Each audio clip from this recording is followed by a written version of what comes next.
चक्रांक को 5 संस्कार मानते हैं। और क्या बात थी कल? वेद का प्रमाण है। किसमें वेद का? वैष्णव हो गए, मतलब एक ब्राह्मण के पास शिक्षा ग्रहण करने के लिए तो उन्होंने वैष्णव लोग नहीं गए थे, मूल पुरुष था षटकोप। किस कुल में पैदा हुआ था? कंजर जाति में हुआ था। उससे पहले कोई भी चक्रांकित मत नहीं था, उसी ने तो चलाया है। वैष्णव मत का प्रवर्तक कौन है? षटकोप है। ठीक है, चलिए थोड़ा याद कर लिया करें पिछले क्या आया था कक्षा में। अब यहाँ जो है मूर्ति पूजा के बारे में हो रही थी, मंदिरों के बारे में कि जो वैष्णवों के मंदिर हैं वो जैनियों की तरह नहीं होते, मतलब घंटा घड़ियाल बजाया जाता है, श्रृंगार सहित मूर्तियाँ रखी रहती हैं। ठीक है, अब देखिए जब आँख के अंदर गांठ के पूरे लोगों ने सुनकर सच माना और उनसे कहा कि ऐसी वह मूर्ति कहाँ है, वह उनको ले जाके दिखलाई, तब तो वे मूर्ख उस धूर्त के पद में गिरे और कहा कि तेरे पर इस देवता की बड़ी कृपा है, चलो हम मंदिर बनवा देंगे और उसमें इस देवता की तू पूजा किया करना और हम लोग इसके दर्शन करके मनोवांछित फल पावेंगे। आँख के अंदर गांठ के पूरे का क्या मतलब है? आँख के अंदर गांठ के पूरे मतलब कि जो विद्या से क्या है, अंधा है। और गांठ के पूरे, गांठ किसमें लगाई जाती है? पैसे जब रखते हैं गांठ लगाई जाती है ना, कपड़े में रखो तो आप, तो वो जो पैसों के क्या है, पैसों से पेट भरने वाले, और विद्या में क्या है, वो अंधे हैं, विद्या में कुछ नहीं पता उन्हें। तो वो कह रहे थे वैष्णव क्या करते थे, ऐसे झूठ बोल देते थे कि मेरे सपने में आज कोई ऐसा देवता आया है, वो मुझसे ये कह के गया है कि तू मेरे नाम का कोई मंदिर बनवा दे, और मंदिर बनवाएगा तो जो तेरी मनोकामना होंगी उन मनोकामना को मैं पूरी करूँगा। आ रही है बात समझ में? वास्तव में ऐसा होता नहीं था, लेकिन अपने मत को आगे बढ़ाने के लिए वैष्णव लोग इस तरह से क्या करते थे।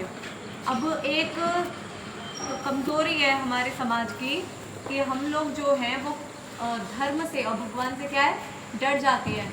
यदि भगवान ने कुछ भी करने के लिए कह दिया सपने में, आ रही बात समझ में, तो वो लोग क्या कहते हैं, अरे नहीं करेंगे तो फिर ऐसा अनर्थ हो जाएगा। लेकिन वास्तव में ये सही नहीं है। ईश्वर को क्या जरूरत है मंदिर बनवाने की? उसी की ये सारी सृष्टि है, सब कुछ तो उसी का ही है।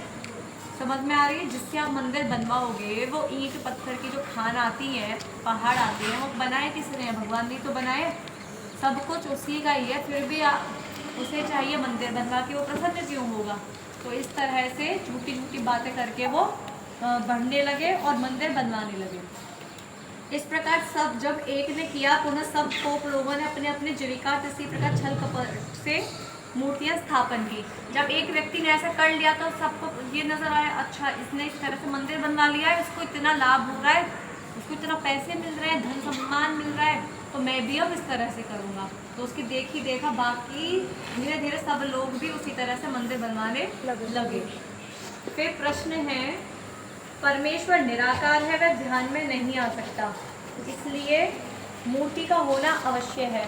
भला कुछ भी नहीं करे तो मूर्ति के सामने जाते हैं, तब कुछ परमेश्वर का स्मरण करते और नाम लेते हैं। अब इसमें क्या बात कही कि देखो परमेश्वर तो क्या है, निराकार है। अब मूर्ति पूजक जितने हैं वो सब भी यही मानते हैं कि ईश्वर जो है वो निराकार है। अब उस निराकार ईश्वर की पूजा तो कर नहीं सकेंगे हम, तो हम क्या करते हैं कि उसकी मूर्ति बनवा लेते हैं। तो कम से कम जब कभी भी हम गुजरेंगे तो कुछ पूरे दिन में ईश्वर को याद करें या ना करें, लेकिन कम से कम उस मूर्ति को देख के तो नमस्कार कर लेंगे, तो कुछ अंश में तो हम ईश्वर की पूजा करेंगे।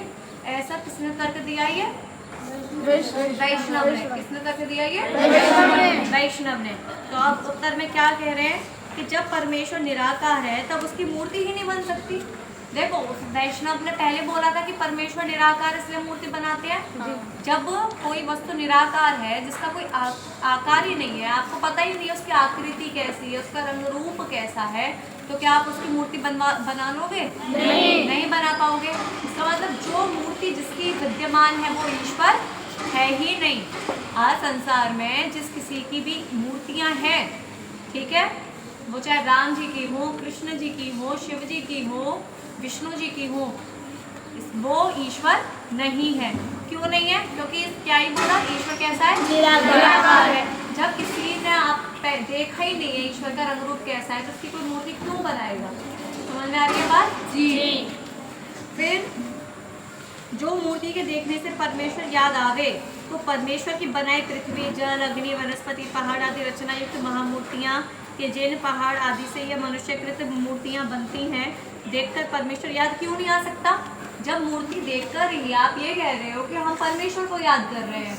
अच्छा ये बताइए, जो ये सारा संसार है, जगत है, इसमें पहाड़ है, नदियाँ हैं, पेड़ पौधे हैं, इतनी अच्छे अच्छे आप जाओगे तो बहुत सुंदर प्रकृति के नज़ारे मिलते हैं, विचित्र से विचित्र पक्षी मिलेंगे, विचित्र से विचित्र पशु मिलेंगे, ठीक है। तो जब इतनी सारी उसने ये सृष्टि बना रखी है, इतनी सारी मूर्तियाँ बना रखी है, तो उन मूर्तियों को देख के हमें ईश्वर क्यों नहीं याद आ जाता? जब हम कहीं घूमने जाते हैं, नेचर में रहते हैं, पहाड़ नदियों के पास होते हैं, तो इन पहाड़ नदियों को देख के हमें ईश्वर क्यों नहीं याद आ जाता कि देखो ये नदियाँ किस तरह से भगवान ने इस नदी को बनाया है। अच्छा नदी और पहाड़ अपने आप बन जाएंगे क्या? नहीं बनेंगे। जड़ है, जड़ वस्तु अपने आप तो बन नहीं सकती, कुछ चेतन चाहिए उसे बनाने के लिए। और जीवात्मा बना लेगा क्या पहाड़? नहीं। जीवात्मा नदी बना लेगा? नहीं। जीवात्मा पेड़ पौधे बना लेगा? नहीं। जब जीवात्मा ने बनाया नहीं, अपने आप बन नहीं सकते, तो इसका मतलब कोई तो है जिसने बनाया है, और जिसने बनाया उसी का नाम क्या है?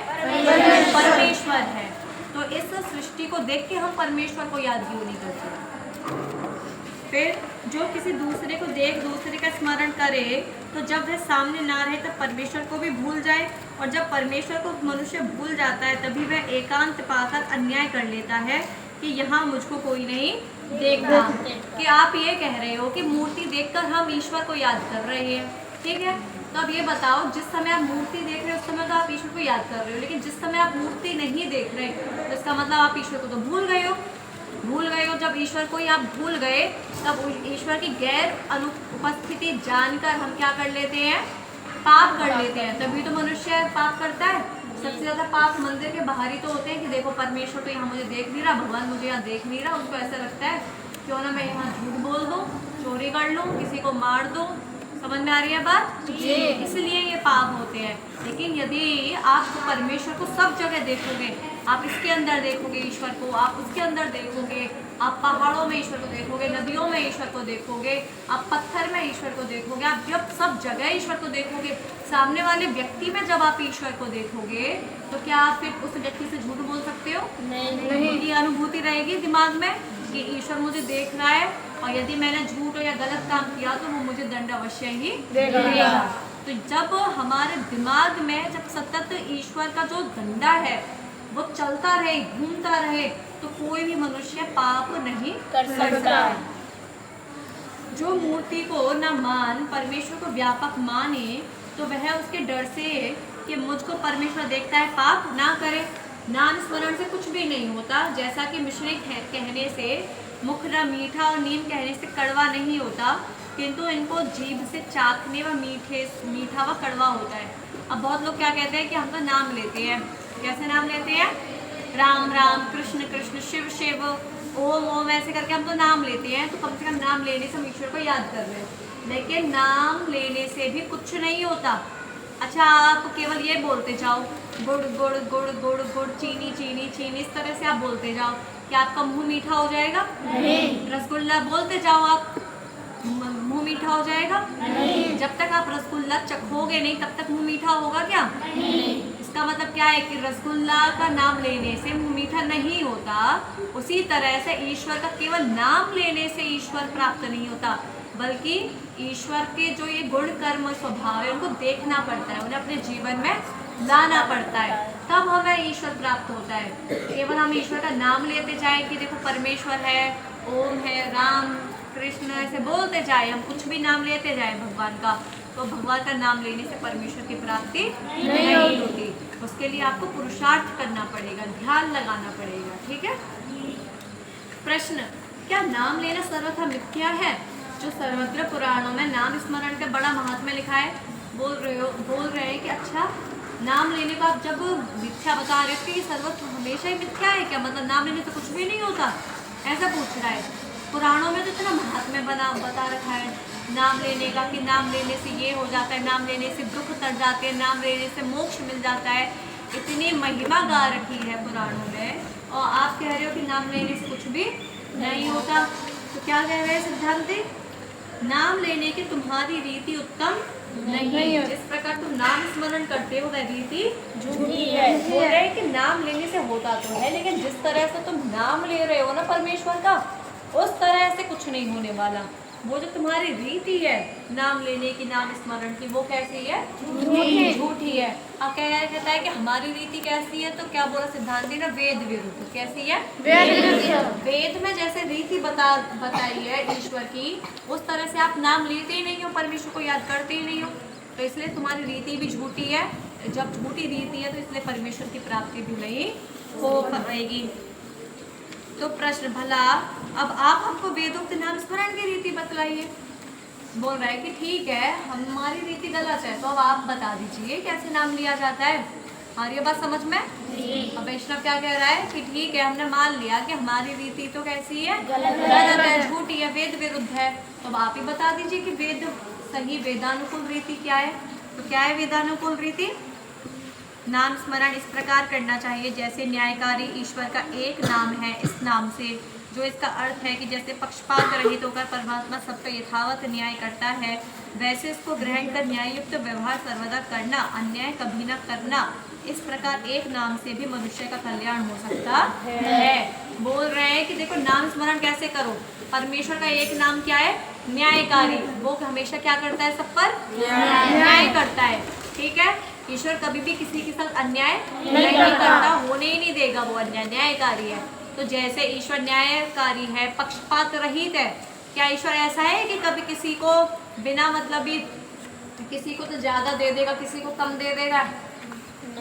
हम तो देखते हैं लेकिन संसार में एक तो बहुत अमीर खानदान में पैदा होता है, एक बहुत गरीब में होता है। तो परमेश्वर ने देखो अलग अलग दे तो रखा है सबको, कर्मों के अनुसार होता है।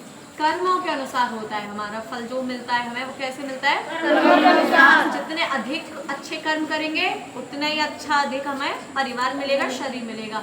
और जितने न्यूनतम कर्म करेंगे, निकृष्ट कर्म करेंगे, नीच कर्म करेंगे, उतने ही नीचे हमें साधन मिलेंगे, परिवार मिलेगा, धन संपत्ति मिलेगी। आ रही है बात समझ में? तो जैसे अब अच्छा ये बताइए, आप किसी दुकान पर 20 रुपए लेकर जाते हैं, तो दुकानदार 20 रुपए का सामान देगा कि आपको 30 रुपए का देगा? जितना सामान लेकर जाते हो, पैसे लेकर जाते हो, तो नहीं वो सामान देगा। ठीक उसी तरह से आप ईश्वर के पास जितने अच्छे कर्म लेकर जाएंगे, ईश्वर उन अच्छे कर्मों के अनुसार ही आपको वो देगा, ना तो उससे कम देगा और ना उससे ज्यादा, बिल्कुल भी नहीं। ईश्वर पक्का बनिया है। ईश्वर कैसा है? बनिया है ईश्वर। कभी सुना है कि ईश्वर बनिया है? नहीं। तो अब सुन लो, ईश्वर क्या है? बनिया है। बनिया, अब बनिया के पास आप जाओ तो बनिया कभी आपको 10 रुपए में आपको कभी कम या फिर ज्यादा दे रहा है क्या? उसका बनिया का एक हिसाब रहता है, ना तो वो 1 रुपया किसी का रखेगा और ना 1 रुपया अपना किसी पे रखने देगा। समझ रहे हो इस बात को? बनिया एक ऐसा होता है कि यदि आप पे भी वो 1 रुपया नहीं छोड़ेगा, और यदि उसके पास आपका 1 रुपया है तो वो भी नहीं रखेगा, उसको भी वो लौटा देगा। तो इसी तरह से ईश्वर भी क्या है? बनिया है। आप जितना लेकर जाओगे उतना ही आपको वो देगा, ना तो 1 इंच उससे ज्यादा, ना 1 इंच उससे कम। बिल्कुल नफातुल्लाह उसका हिसाब है। तो इसलिए ईश्वर क्या है? बनिया है। अच्छा, ईश्वर ब्राह्मण है कि नहीं है? ईश्वर ब्राह्मण भी है। कैसे है ईश्वर ब्राह्मण? ये जो हमें वेद विद्या दी है वो किसने दी है? ज्ञान हमको दिया है वो किसने दिया है? पढ़ने पढ़ाने का काम किसका होता है? ब्राह्मण का होता है। तो ईश्वर हमें पढ़ा रहा है कि नहीं? ईश्वर हमें ज्ञान दे रहा है। तो ईश्वर कैसा है? ब्राह्मण भी है। समझ में आ रही है बात? चलिए, और ईश्वर हमारी रक्षा भी कर रहा है। तो ईश्वर कैसा है? क्षत्रिय भी है ईश्वर। समझ रहे हो इस बात को? देख लो, अब आपके ऊपर है आप ईश्वर को कैसे याद रखते हो। ठीक है, ईश्वर तो बहुत गुणों से युक्त है, उसके गुणों की कोई कल्पना भी नहीं कर सकता। कितने गुण है, अनंत उसके गुण हैं, अनंत उसके कर्म हैं। लेकिन आप देखिए आपको ईश्वर का कौन सा कर्म पसंद आ रहा है सबसे ज्यादा, कौन सा उसका नाम अधिक पसंद आ रहा है, उस नाम को पकड़ लीजिए उस कर्म को पकड़ लीजिए और जैसे ईश्वर न्यायकारी है, पक्षपात रहित व्यवहार करता है, उसी तरह से आप भी अपने जीवन में पक्षपात रहित व्यवहार करने लग जाइए और उसी एक नाम से, उसी एक गुण से आप सुख को पालेंगे। समझ में आ रही है? आपका उद्धार उसी से हो जाएगा। प्रश्न, हम भी जानते हैं कि परमेश्वर निराकार है, परंतु उसने शिव,